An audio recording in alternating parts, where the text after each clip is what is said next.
Welcome back to A Game for Your Thoughts. So we just finished knocking out all these dudes, and we're going to drop down here and pick up some secrets, because why not? It might not be this wall. It's not this wall. It's that wall. I was like, right here, and then it's not right there. It's over here. This is the place to be. This is where you want to go. All right, let's see here. So we got a nice little Riddler trophy in here.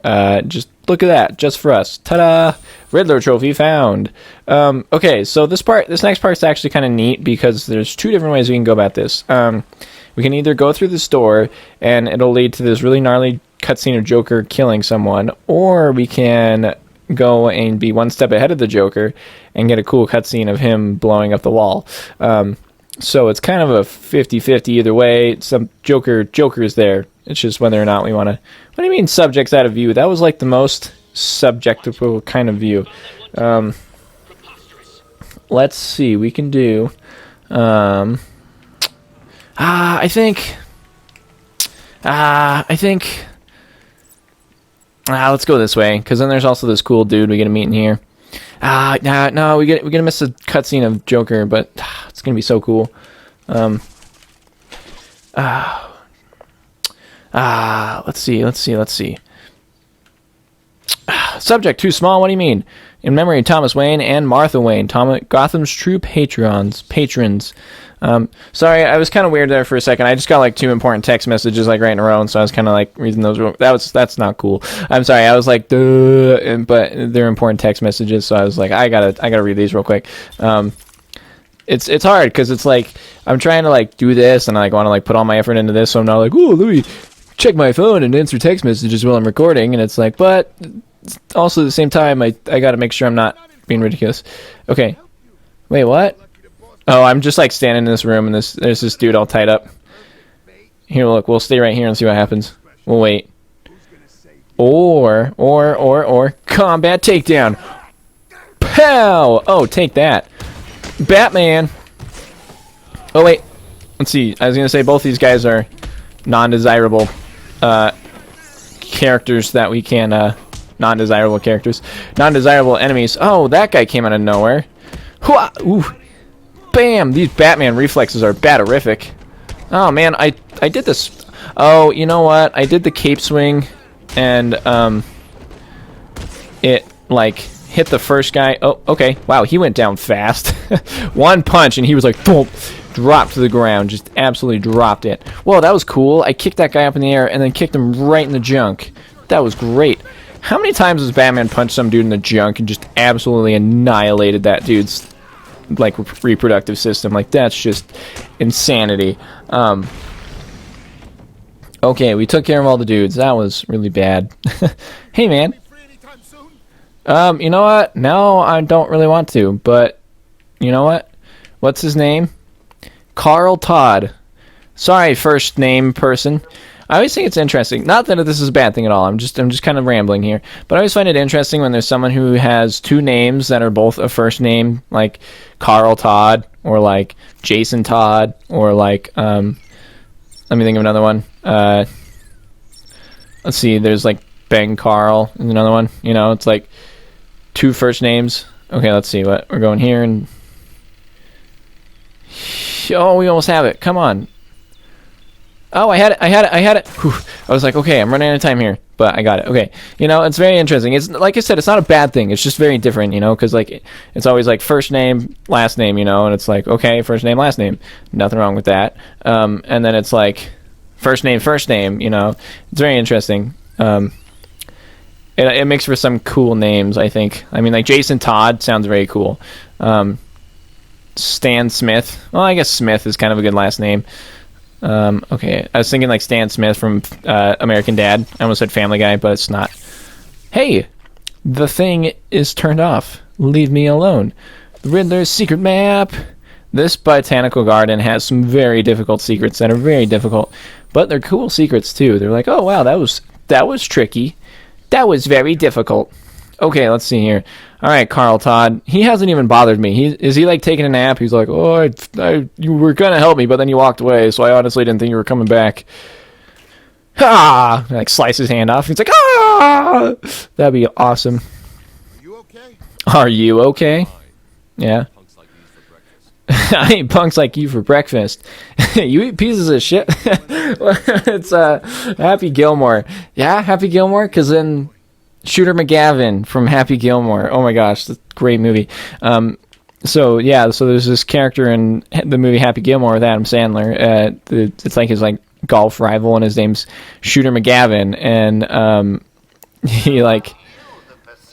he's like I can't remember like the sequence or anything like that, but I remember the scene because then Shooter McGavin's like, I eat pieces of shit like you for breakfast, and then Adam Sandler says, you eat pieces of shit for breakfast. It's like so dumb.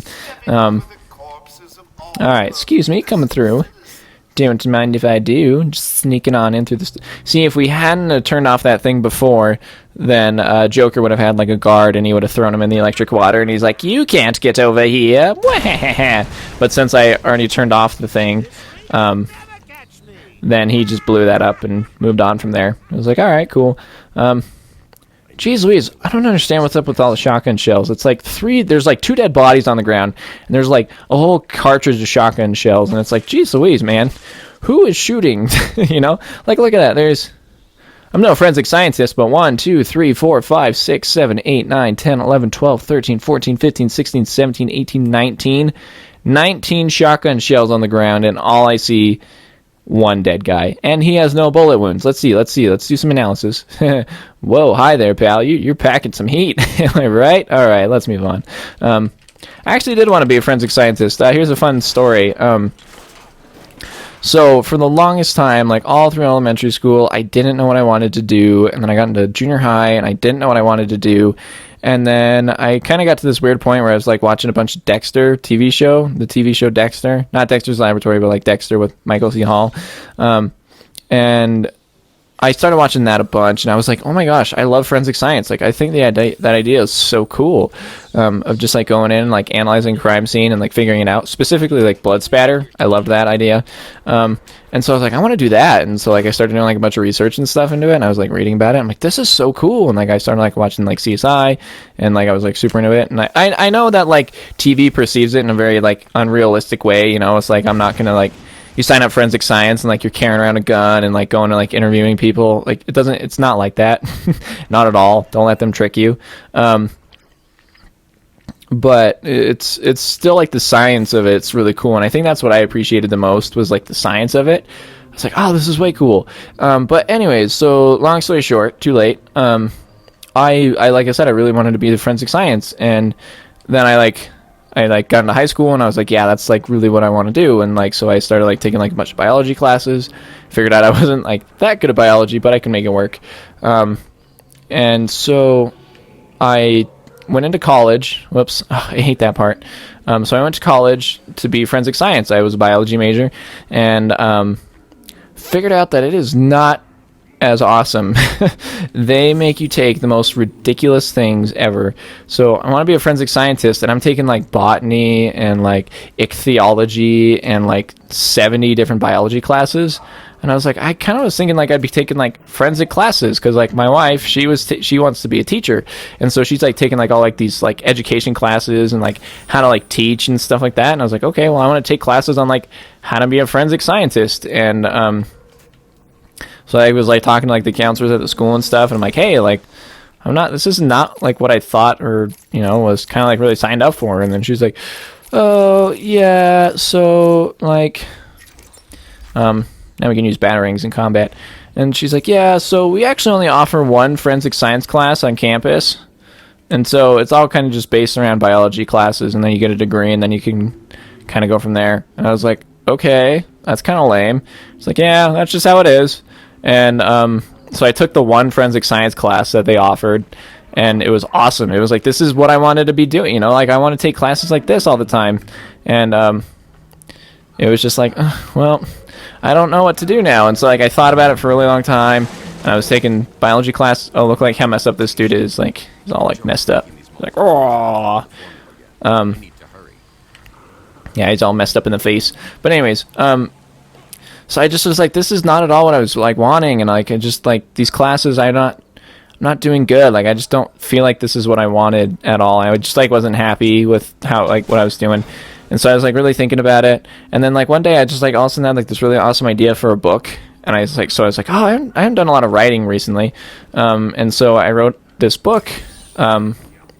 And it was super awesome. And I was like, you know what? I really enjoy writing. Like, I had so much fun writing that book, and I've always loved writing when I was younger. I was like, let's do writing. And so they're like, oh, you should go to school and get a degree in English so that you could do some writing, you know?